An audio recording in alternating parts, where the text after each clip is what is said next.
ಮಾತಿನ ಮಾತಿಂಗೆ ನಿನ್ನ ಕೊಂದಿಹರೆಂದು ಎಲೆಹೋತೇ ಅಳುಕಂಡ. ನೀನತ್ತುದಕ್ಕೆ ತಕ್ಕುದ ಮಾಡುವ ಕೂಡಲ ಸಂಗಮ ದೇವ. ಎಷ್ಟು ಸಣ್ಣ ವಚನ ಐತ್ ನೋಡ್ರಿ, ಎಷ್ಟು ದೊಡ್ಡ ಅರ್ಥ ಐತಿ. ಅವ ಮಾತಾಡ್ಬೇಡ. ಏ ಹೋತೆ ಮಾತಿಗೊಮ್ಮೆ ನಿನ್ ಕೊಂದಾರೆ ಅಂತ ತಿಳ್ಕೊಂಡು ನನ್ನ ಎದುರಿಗೆ ಯಾಕೆ ಅಳ್ತೀಯ? ನಿನ್ನ ಕೊಂದದಕ್ಕ ಅವರೇನು ಚಿರಂಜೀವಿಗಳಾಗಿ ಉಳಿದಾರೇನು? ಅವರು ತಕ್ಕ ಶಿಕ್ಷೆಯನ್ನು ಪಡೆದಿಲ್ಲೋ ಹೇಗೋ ಅಂತ ಬಸವಣ್ಣ ಕೇಳ್ತಾನೆ. ಒಂದು ಹರಕೆಯ ಕುರಿಯನ್ನ ಹಿಡ್ಕೊಂಡು ಹೊರಟಿದ್ದಾನೆ ಒಬ್ಬ. ಎದುರಿಗೆ ಬಸವಣ್ಣ ಬಂದಾಗ ಆ ಕುರಿ ಹೇಳ್ತದೆ, ಅಪ್ಪ, ಜಗತ್ತಿನಲ್ಲಿ ಜೀವ ಸಂಕುಲಗಳ ಮೇಲೆ ಪ್ರೀತಿ, ಕರುಣೆ, ಕಕ್ಕುಲಾತಿಯನ್ನ, ಅಹಿಂಸಾ ತತ್ವವನ್ನ ಬಿತ್ತರಿಸುವಂತ ಮಹಾತ್ಮ ನನ್ನನ್ನು ಯಾಕೆ ಕೊಲ್ತಾರೆ ಅಂತ ತಿಳ್ಕೊಂಡು ಬಸವನಲ್ಲಿ ಆ ಪ್ರಾಣಿ ದುಂಬಾಲು ಬಿದ್ದಾಗ ಸಮಾಧಾನ ಮಾಡ್ತಾನೆ. ಹುಟ್ಟಿ ಬಂದವರು ಯಾವುದೋ ಕಾರಣದಿಂದ ದೇಹವನ್ನು ಬಿಡಲೇಬೇಕು. ಜೀವ ಮತ್ತು ಈ ದೇಹ ಶಾಶ್ವತವಾಗಿರ್ತಕ್ಕಂಥ ಸಂಬಂಧಿಗಳಲ್ಲ. ಎಂದೋ ಒಂದು ದಿವಸ ಇವರೀರುವರು ಅಗಲಲೇಬೇಕು. ಹಾಗೆ ನೀನು ಅಗಲುವ ಪರಿ ಈ ರೀತಿ ಇದೆ. ಆದ್ರೆ ನಿನ್ ಕೊಂದವರು ಅವರು ತಕ್ಕದ್ದು ಉಂಡು ಹೋಗ್ತಾರೆ ಅಂತ ಹೇಳ್ತಾನೆ. ಕೌರವರ ತಂದೆಯಾಗಿರ್ತಕ್ಕಂಥ ಧೃತರಾಷ್ಟ್ರ ಕುರುಡ, ಆತನ ಹೆಂಡತಿ, ಧೃತರಾಷ್ಟ್ರನ ಹೆಂಡತಿ ದೂರದ ಅಫಘಾನಿಸ್ತಾನದವಳು. ಆವತ್ತು ಅದರ ಹೆಸರು ಗಾಂಧಾರ ಅಂತ. ಅದಕ್ಕೆ ಅವಳ ಹೆಸರು ಗಾಂಧಾರಿ, ಶಕುನಿಯ ಸಹೋದರಿ. ಧೃತರಾಷ್ಟ್ರ ಬೀಗರ ಮನೆಗೆ ಹೋದ. ನೋಡ್ರಿ, ಭಾರತದ ಧೃತರಾಷ್ಟ್ರ ಅಫಘಾನಿಸ್ತಾನ, ಆವತ್ತು ಅಫಘಾನಿಸ್ತಾನ ಬೌದ್ಧರ ಕೇಂದ್ರ ಬಿಂದು ಆಗಿತ್ತು. ಅದು ಭಾರತದ ಒಂದು ಭಾಗವಾಗಿತ್ತು. ಅಂಥ ಅಫಘಾನಿಸ್ತಾನದ ಗಾಂಧಾರಕ್ಕ ಧೃತರಾಷ್ಟ್ರ ಹೋಗ್ತಾನೆ. ಕ್ಷತ್ರಿಯರವರು ಬೀಗ ಬಂದಿದ್ದಾನೆ ಅಂತ ಹೇಳಿ ಅವನ ಭೋಜನಕ್ಕಾಗಿ ಮಾಂಸದ ಅಡಿಗೆಯನ್ನು ಮಾಡ್ತಾರೆ. ಆತ ಊಟ ಮಾಡುವಾಗ ಇದು ತುಂಬಾ ರುಚಿಕಟ್ಟಾಗಿದೆ ಅಲ್ಲ, ಇದು ಯಾವ ಪ್ರಾಣಿಯ ಮಾಂಸ ಅಂತ ಕೇಳ್ತಾನೆ. ಅವಾಗ ಬಾಣಸಿಗರು ಹೇಳ್ತಾರೆ, ಅಡಿಗೆಯನ್ನು ಮಾಡ್ತಕ್ಕಂಥವ್ರು, ನೀಡ್ತಕ್ಕಂಥವ್ರು ಹೇಳ್ತಾರೆ, ನಮ್ಮ ಅರಮನೆಯ ಕೊಳದಲ್ಲಿ ಆಡ್ತಾ ಇರ್ತಕ್ಕಂಥ ಒಂದು ಹಂಸ ಪಕ್ಷಿಯ ಮರಿ ಇದು. ಹೌದಾ? ಎಷ್ಟಿದಾವೆ ಅಂತ ಕೇಳ್ತಾನೆ. ಒಂದೇ ಒಂದು ಹೆಣ್ಣು ಹಂಸ ಪಕ್ಷಿ ಇದೆ. ಅದು 101 ಮರಿಗಳನ್ನು ಹಾಕಿದೆ. ಅದರೊಳಗಿನ ಒಂದು ಮೊದಲನೇ ಮರಿಯನ್ನ ನಿನಗೆ ಊಟಕ್ಕೆ ಮಾಡಿದ್ದೇವೆ. ತುಂಬಾ ಒಳ್ಳೆಯದಾಯ್ತು. ನಾನು ಮರಳಿ ನನ್ನ ಸಾಮ್ರಾಜ್ಯಕ್ಕೆ ಹೋಗುವಾಗ ಆ 100 ಮರಿಗಳನ್ನ ಹಾಗೂ ಅದರ ತಾಯಿಯನ್ನ ನನ್ನ ರಥದಲ್ಲಿ ಕಳಿಸ್ರಿ ಅಂತ ಹೇಳ್ತಾನೆ. ತಗೊಂಡು ಬರ್ತಾನೆ. ಆತನು ತನ್ನ ಅರಮನೆಯ ಕೊಳದಲ್ಲಿ ಬಿಡ್ತಾನೆ. ಪ್ರತಿ ದಿವಸ ಒಂದೊಂದು ಮರಿಗಳನ್ನ ಕೊಂದು ಕೊಂದು ಕೊಂದು ಊಟ ಮಾಡ್ತಾ ಇರ್ತಾನೆ. ಆವಾಗ ಆ ತಾಯಿ ಹಂಸ ಅಂತದೆ, ಎಲ್ಲಾ ಕುರುಡ, ಎಲ್ಲಾ ಗಾಂಧಾರ್, ಎಲ್ಲಾ ಧೃತರಾಷ್ಟ್ರ,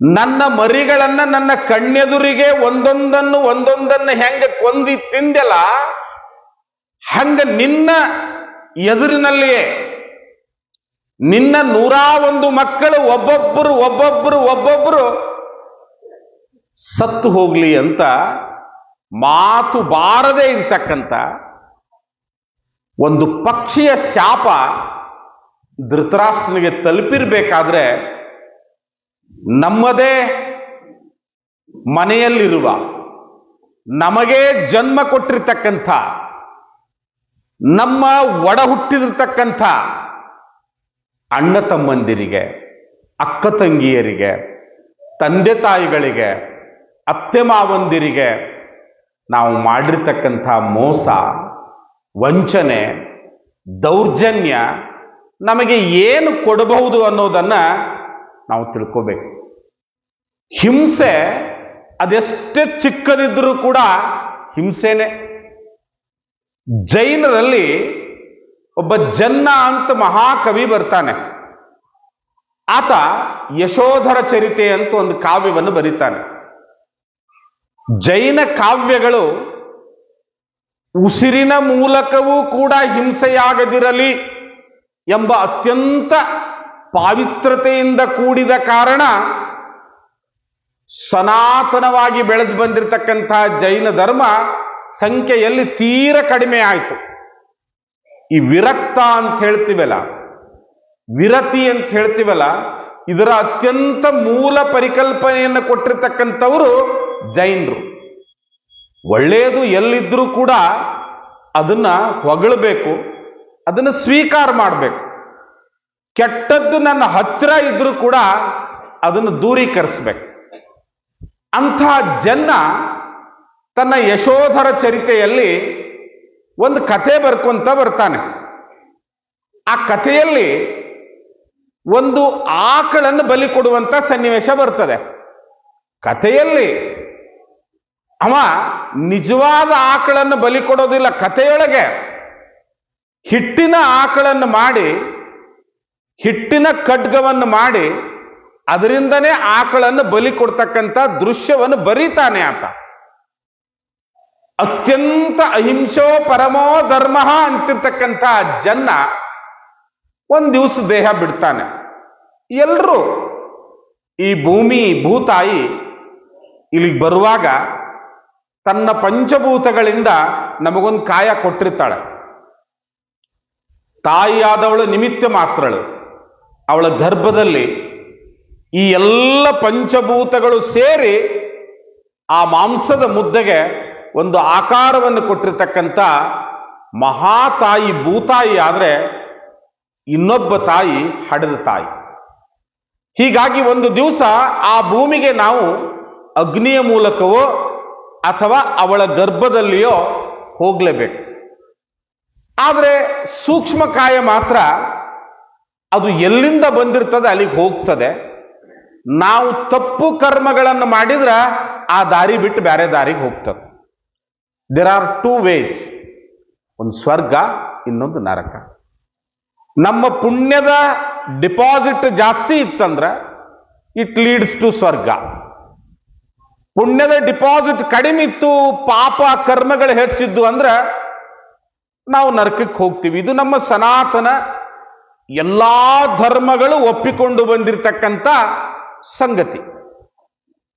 ಇನ್ನು ಕೆಲವರು ಆ ಸ್ವರ್ಗ ಮತ್ತು ನರಕಗಳನ್ನ ಇಲ್ಲೇ ಅನುಭವಿಸ್ತೀವಿ ಅಂತಲೂ ಹೇಳ್ತಾರ. ಅದೂ ಸತ್ಯ.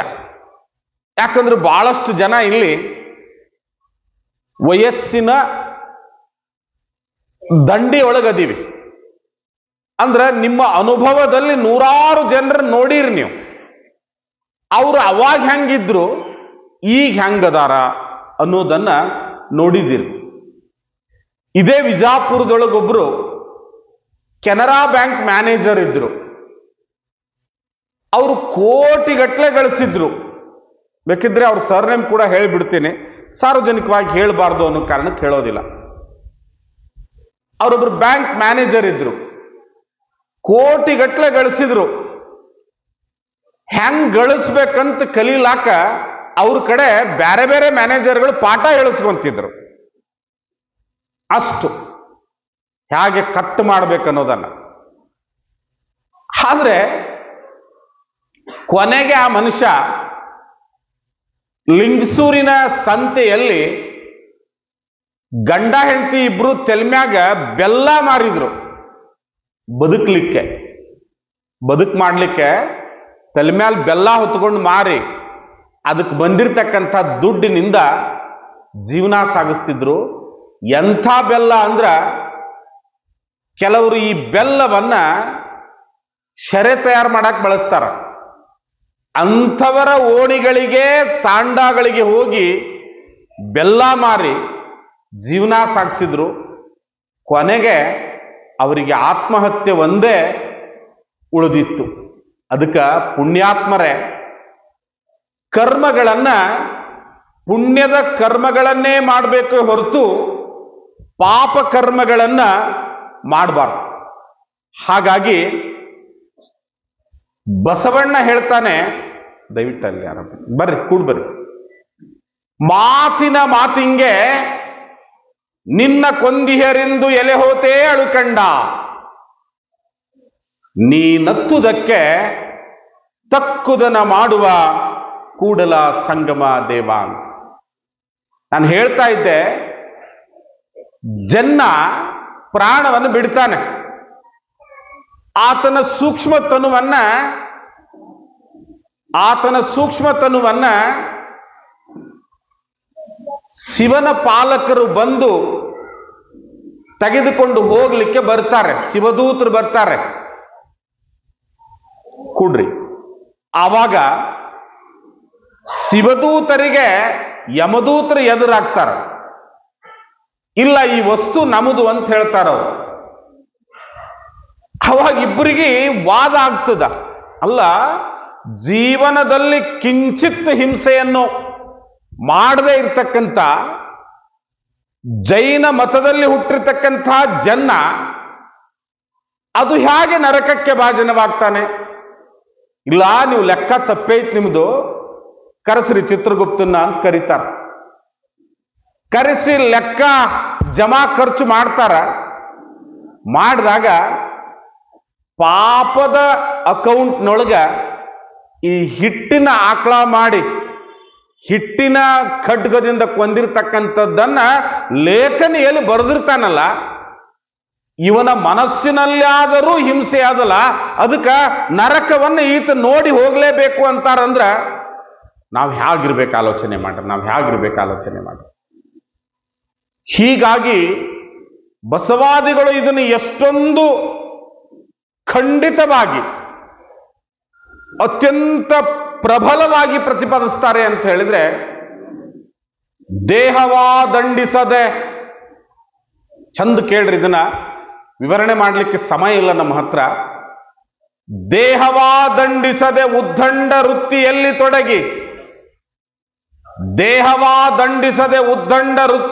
ತೊಡಗಿ, ಧನವ ಗಳಿಸಿದೆನೆಂಬುವನ ಮುಖವ ತೋರದಿರ. ಅದೇಕೆಂದರೆ ಆತ ಪರದನ ಪಾಪಿ, ಪರಿಭ್ರಷ್ಟ, ಚೋರ. ಅಂಥಪ್ಪ ಭಕ್ತನ ಮನೆಯಲ್ಲಿ ಪ್ರಸಾದವ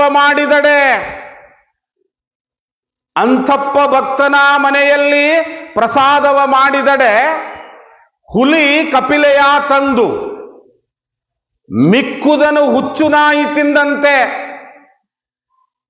ಯಾರ ಮನ್ಯಾಗ ಪ್ರಸಾದ ಮಾಡ್ಬೇಕ್ರಿ ಗುರುಗಳು? ದೊಡ್ಡ ಮಾಡಿದ ಮನೆನೇ ನೋಡ್ತೀವಿ, ಕಾರ್ ಕಳಿಸಿದವ್ರ ಮನೆಗೆ ಪ್ರಸಾದಕ್ಕೆ ಹೋಗ್ತೀವಿ. ವಿಚಾರ ಮಾಡ್ರಿ, ಕೃಷ್ಣ ಕೋಟ್ಯಾಧೀಶರ ಮನೆಯಲ್ಲಿ ಪ್ರಸಾದ ಮಾಡಲಿಲ್ಲ. ಸುಧಾಮ ತಂದಿರ್ತಕ್ಕಂಥ ಅವಲಕ್ಕಿಯನ್ನ ಬೊಗಸೆ ಒಡ್ಡಿ ತೆಗೆದುಕೊಂಡ. ಇನ್ನೊಂದು ಮಾತು ಹೇಳ್ತಾರೆ, ಸಮಾಜದಲ್ಲಿ ಗುರುಗಳಾಗಿರ್ತಕ್ಕಂಥವರಿಗಾಗಿ ಒಂದು ಮಾತು ಹೇಳ್ತಾರೆ. ಅಂಥಪ್ಪ ಭಕ್ತನಿಗೆ ದೀಕ್ಷೆಯ ಕೊಡುವ, ದೇಹವನ್ನ ದಂಡಿಸಲಾರ್ದನೆ ಉದ್ದಂಡ ವೃತ್ತಿ ಅಂದ್ರೆ ಕೆಟ್ಟ ಕಾಯಕದಲ್ಲಿ ತೊಡಗಿ ಹಣ ಗಳಿಸಿರ್ತಕ್ಕಂಥವನಿಗೆ ದೀಕ್ಷಾ ಕೊಡ್ಲಿಕ್ಕೆ ಹೋದ್ರ ಆ ಗುರುವಿಗೂ ರವರವ ನರಕ. ನೋಡ್ರಿ, ಬಸವಾದಿಗಳ ಕಾಯಕ ಸಿದ್ಧಾಂತ ಸತ್ಯ, ಶುದ್ಧ, ಪ್ರಸಿದ್ಧ ಪ್ರಸಾದ. ಅವರು ದುಡಿದು ಗಳಿಸಿರ್ತಕ್ಕಂಥದ್ದನ್ನ ಕೂಲಿ ಅನ್ಲಿಲ್ಲ, ವೇತನ ಅನ್ಲಿಲ್ಲ, ಪ್ರಸಾದ ಅಂದ್ರು, ಕಾಯಕ ಪ್ರಸಾದ ಅಂದ್ರು. ಆ ಪ್ರಸಾದದಲ್ಲಿ ಜಂಗಮ ದಾಸೋಹವನ್ನು ಮಾಡಿದ್ರು. ಅದರಲ್ಲೂ ಒಂದು ಪರಿ ಇತ್ತು, ತನಗಾಗಿ ಸ್ವಲ್ಪ, ಮಿಕ್ಕದ್ದೆಲ್ಲವೂ ಸಮಾಜಕ್ಕಾಗಿ ಎನ್ನುವಂತ ಭಾವ. ಮಿಕ್ಕಿದ್ದು ಹಿಂಗ ಗುರುಗಳು ಹೇಳ್ಯಾರಂತ ಹೇಳಿ ನಾಳಿಗೆ ಹೋಗಿ ಊರ್ ಮುಂದಿನ 5 ಎಕರೆ ಹೊಲ ಮಾರಿ ಯಾರು ಬೇಕಾದರೂ ಕೊಡುವುದಲ್ಲ. ಇತ್ತೀಚೆಗೆ ದಾನಿಗಳ ಸಂಖ್ಯೆಯೂ ಹೆಚ್ಚುತ್ತಾ ಇದೆ. ಆದ್ರೆ ಆಶೆಗಾಗಿ ದಾನ ಮಾಡೋರದಾರ. ಹಿಂಗೊಂದಟ್ಟು ಕೊಟ್ರಾತು, 5 ವರ್ಷಕ್ಕೊಂದ್ಸಲ ಜಾತ್ರೆ ಬರ್ತಾವಲ್ಲ, ಆ ಜಾತ್ರೆಯಾಗ ಹೊಡ್ಕೊಂಡ್ ಬಿಟ್ರಾತು, ಇವ್ರಿಗಿಷ್ಟು ಕೊಟ್ಟಿರ್ತೀವಿ, ಇವ್ರಿಷ್ಟು ಕೊಡ್ತಾರ, ಅದ್ರ ಮೇಲೆ ಇದ್ರ 100 ಪಟ್ಟು ಗಳಿಸ್ಬಹುದಂತ ಆಸೆ ಇಟ್ಕೊಂಡು, ಅಬ್ಬಾ ಎಲ್ಲೋರು ಏನೋ ದುಡ್ಡು ಗಳಿಸ್ಕೊಂಡು ಎಲ್ಲಿ ಮತಕ್ಷೇತ್ರಗಳದಾವ ಅವ್ರನ್ನ ಹುಡುಕ್ಯಾಡ್ಕೊಂಡು ಬಂದು ಜಾತ್ರೆ ಮಾಡ್ತೀರಾ 25,000 ಒಯ್ರಿ, ತೇರ್ ಎಳಿತೀರಾ 50,000 ಒಯ್ರಿ. ಏನ್ ದಾನಿ ಅವ, ಏನ್ ದಾನಿ, ಕಟೌಟ್ ಹಾಕ್ಸಿದ್ದೇ ನಾವು. ಇದು ನಮ್ಮ ಹಣೆ ಬರಾತು. ಹುಲಿ ಬ್ಯಾಟಿ ಆಡ್ಕೊಂಡು ಬಂದು ತಿಂದು ಉಳಿದದ್ದನ್ನು ಬಣಮ್ಯಾಗ ಮುಚ್ಚಿಟ್ಟಾಗ ಆ ದುರ್ನಾಥವನ್ನು ನೋಡಿ ಬಂದು ನಾಯಿ ತಿಂದಂಗಂತ ನಾವು ಅಂಥವ್ರು ದಾಸೋಹ ತಿಂದ್ರ. ಇನ್ನು ನಮ್ಮದು ಬಿಡ್ರಿ, ಗುರುಗಳ ಹಣೆ ಬರೇನು.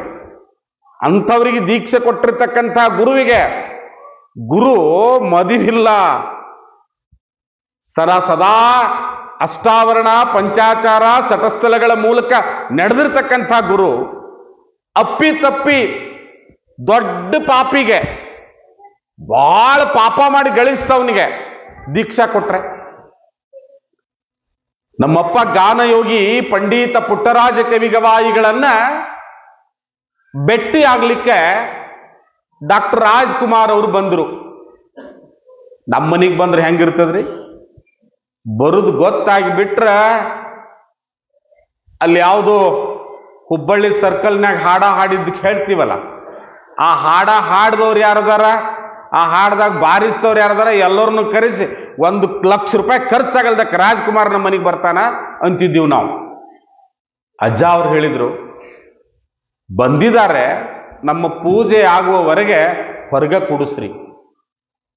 ಅವಾಗ ರಾಜ್ಕುಮಾರ್ನ ಕರ್ಕೊಂಡು ಬಂದವ್ರು ಅಂದ್ರು, ಅಜ್ಜ ಅವ್ರಿಗೆ ಹೇಳ್ರಿ, ಬಂದವ್ರು ಸಣ್ಣವ್ರಲ್ಲ, ಡಾಕ್ಟರ್ ರಾಜ್ಕುಮಾರ್, ಪದ್ಮಭೂಷಣ ರಾಜ್ಕುಮಾರ್, ಪದ್ಮವಿಭೂಷಣ ರಾಜ್ಕುಮಾರ್ ಅಂತ ಹೇಳಿದ್ರು, ನಟ ಸಾರ್ವಭೌಮ ಅಂತ ಹೇಳಿದ್ರು. ಮತ್ತೊಬ್ಬಂದ ಅವರು ನಿಮ್ಮಂಗ ಕಲೆಗಾಗಿ ಜೀವನ ಮೀಸಲಿಟ್ಟವ್ರು ಅಂದ್ರು. ನಮ್ಮಂಗಲ್ಲ ಅಂದ್ರ ಅಜ್ಜವ್ರು. ಈ ಕಲೆ ನಮಗಾಗಿ ಅಲ್ಲ, ಈ ಕಲೆ ನಮಗಾಗಿ ಅಲ್ಲ, ಅಂದ ಅನಾಥರ ಬಾಳಿಗಾಗಿ ನಮ್ಮ ಕಲೆ, ಅವ್ರಿಗೆ ಆಗೈತಿ. ಅವಾಗ ಪೂಜೆ ಮುಗಿದ ಮೇಲೆ ಪೂಜಾಗೃಹದಿಂದ ಹೊರಗೆ ಬಂದು ದರ್ಶನ ಕೊಟ್ಟರು, ಕಲ್ಸಕ್ರಿ ಕೊಟ್ಟರು. ಪಾರ್ವತಮ್ಮ ಒಂದು ಆಸೆ ವ್ಯಕ್ತಪಡಿಸಿದಳು. ತಾವು ಲಿಂಗ ಪೂಜಾ ಮಾಡುವಾಗ ಆ ಪೂಜಾ ವೈಭವವನ್ನು ನೋಡುವಂತ ಆಸೆ ನಮ್ಮ ರಾಜ್ಕುಮಾರ್ ಅವ್ರಿಗೆ ಆಗಿದೆ. ಅದನ್ನು ಪಾರ್ವತಮ್ಮನವ್ರ ಮೂಲಕ ರಾಜ್ಕುಮಾರ್ ಹೇಳಿಸಿದ. ಯಾಕಂದ್ರೆ ಬಹಳ ಶಾಣೆ ಇದ್ದ, ಅವ್ರ ಜೊತೆ ಮಾತಾಡೋ ತಾಕತ್ ನನಗೆಲ್ಲದ ಅಂದ್ಕೊಂಡಿದ್ದಮ್ಮ. ನೀ ಬಂಡಿಗೆಡದಿ ಮಾತಾಡಂತ ಹೇಳ್ದ. ನಾವು ಒಂದೊಂದ್ಸಲ ಹಂಗೆ ಮಾಡ್ತೀವಿ, ಅವ ಸಿಟ್ಟಿಗಿರ್ಬೇಡ ಅಂದಾಗ ಅಜ್ಜವ್ರು ಹೇಳಿದ್ರು, ನೋಡ್ಬಹುದು, ಆದ್ರ ನೀವು ಮೊದಲು ಲಿಂಗಧಾರಿಗಳಾಗಬೇಕು. ಈರ್ವರೆಗೂ ಮಠದಲ್ಲಿ ಲಿಂಗ ಪೂಜೆಯನ್ನು ಮಾಡಿಸಿ ಸಂಸ್ಕಾರವಂತರನ್ನಾಗಿ ಮಾಡಿ ಜೀವನದಲ್ಲಿ ಮಾಂಸಾಹಾರ ಮಾಡುವುದಿಲ್ಲಂತ ಮಾತು ತಗೊಂಡ ಮೇಲೆ ಅಜ್ಜ ಅವರಿಗೆ ಲಿಂಗ ಪೂಜಾ ದರ್ಶನ ಕೊಡ್ತಾರ. ಇದು ನಮ್ಮ ಬಸವ ಪರಂಪರೆ, ಇದು ನಮ್ಮ ಪರಂಪರೆ, ಇದು ನಮ್ಮ ಸನಾತನ ಪರಂಪರೆ.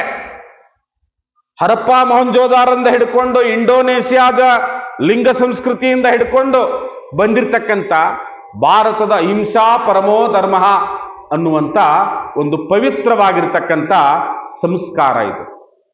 ಹೀಗೆ ಒಬ್ಬ ಶರಣ